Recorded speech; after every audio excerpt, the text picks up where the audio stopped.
uh, 10.1 and 10.2, not hard, and I'm pretty sure that's what this is over, is just 10.1 and 10.2, right? Yep. There's really not even a lot on the, a lot, if anything. No, there are no essential knowledges or learning objectives or anything like that connected to this at all from the AP curriculum. So this is all kind of just background information. Some of it you need to know in order to be able to do pressure conversions. But that's essentially what 10.1, well, 10.1 is just characteristics of gases. I mean, doesn't get any easier than that. 10.2 is, it starts with pressure, okay? So then it has all the pressure conversions on it, right? Which, I mean, that should be super easy for you guys. There's the characteristics of gases, but you know that. Formula for pressure is force divided by area. Okay, that might be something useful to know. But they're not going to ask you to calculate pressure on the AP exam. They've got bigger fish to fry than that. So, I don't know why I said that, but anyway. Pressure is force divided by area. So it's the amount of force you're exerting on a certain area. And I think the example I always give, I probably gave this last year, was the guy laying on a bed of nails versus the guy laying on one nail. Okay? You don't want to lay on one nail because then your force is on a very, very tiny area. Okay? So if you make this number really small, why am I doing that? If this number is really small, then that's going to make your pressure really large, okay? And it will be too much for your skin and it will go right through. But if you can distribute that over a larger area, to make the area, force is still the same, but the area is larger, then your pressure will go down, and then you might not puncture your skin with the bed of nails, okay? So that's kind of the idea there. I wouldn't recommend doing it anyway. Then the next thing on here is just the pressure conversions, okay? And again, you don't need to worry about all that mass versus acceleration stuff. If you're interested, a Pascal is a Newton divided by a meter, okay? Square meter, sorry, because it's area. Newton divided by a meter squared. That's a Pascal, and then if you want to change that to kilopascal, then you just divide by 1,000, okay? The other units of pressure here, here's a good summary of all of them, but I think this is on your, I think I put this on your reading guide, or maybe I didn't. You do not need to memorize those pressure conversions.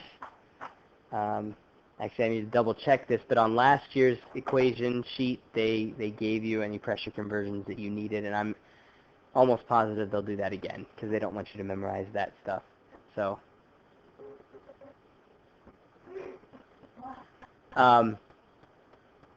so then basically what you're doing in this section is you're doing pressure conversions, right? Convert atmospheres to torr, convert torr to atmospheres, kilopascal to torr.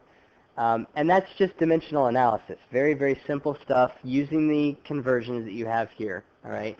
So, I mean, just one example of how to set one of these up, but I really don't think you need this. 147.2 kilopascals, kilopascals on the bottom, 4 on the top. And there are 760 torr in, that's a really long number there. I'm just going to go with 1.01 for now, times 10 to the 5th. Nope, that's not right. Sorry. That's pascals. Sorry, 101.325. There we go. Kilopascals, okay? Gets rid of kilopascals. Multiply that by 760 divided by 101.325. That'll give you your answer. Okay? So that's pressure conversions. Instruments that measure pressure, you've got your barometer, and that basically looks something like this. Maybe not exactly like this, but you've got a vacuum up on the top of the tube, and the air pressure is pushing down on a pool of mercury, or you can do this with water as well. Water's a pain because you have to subtract the vapor pressure of water when you're taking this into consideration, so it's really better to do it with something that doesn't have a high volatility, like mercury. So basically the air pressure is pushing down on the mercury. That pushes the mercury up the column, and you can measure the height of the mercury in the column, and then you've got your pressure. That's actually a way of measuring pressure. Now usually we talk more about millimeters of mercury rather than inches of mercury, but standard atmospheric pressure evidently is 29.92 inches of mercury. And then you've got your manometers.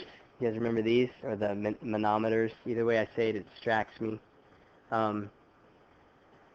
So atmospheric pressure is pushing down on the tube, and then you've got a gas inside of the bulb here, and that gas is pushing down on the mercury on the other side.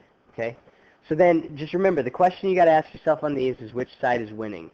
And I really don't think they're going to ask you a manometer question on the AP exam this year. I'm just kind of covering my bases here. I have seen it once or twice on old AP exams, but haven't seen it in a while. So I probably won't even include one of those on your next test, to be perfectly honest with you. I'm just throwing it out there so I can say, oh, hey, remember this that we talked about a year ago, you know. And basically what you do here is you take the height.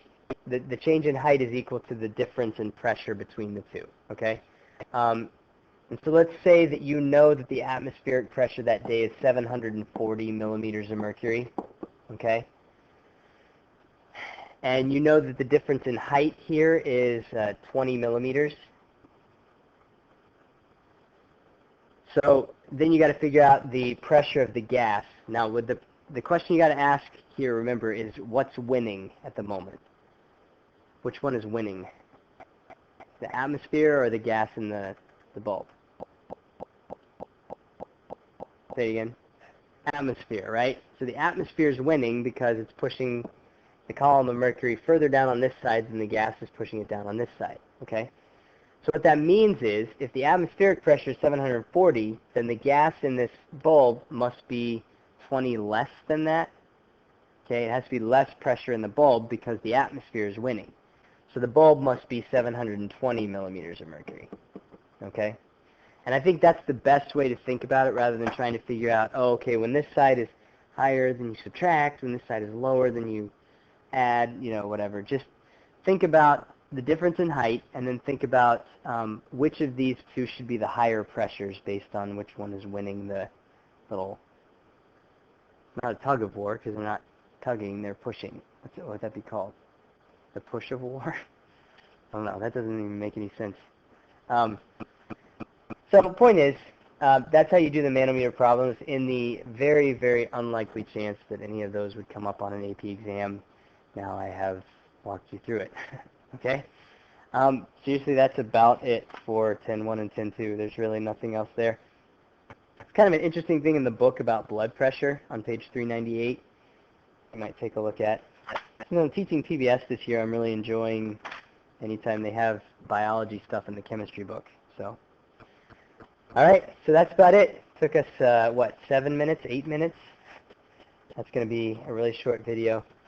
And now everybody else is kicking themselves because that was some really easy extra credit and they didn't take advantage of it because it's a Friday.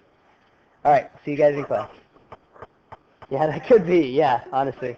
I was like, Hannah, it usually does 20 minutes, and that's me so happy. Yeah, it's good for her. All right, we'll see you guys on Monday.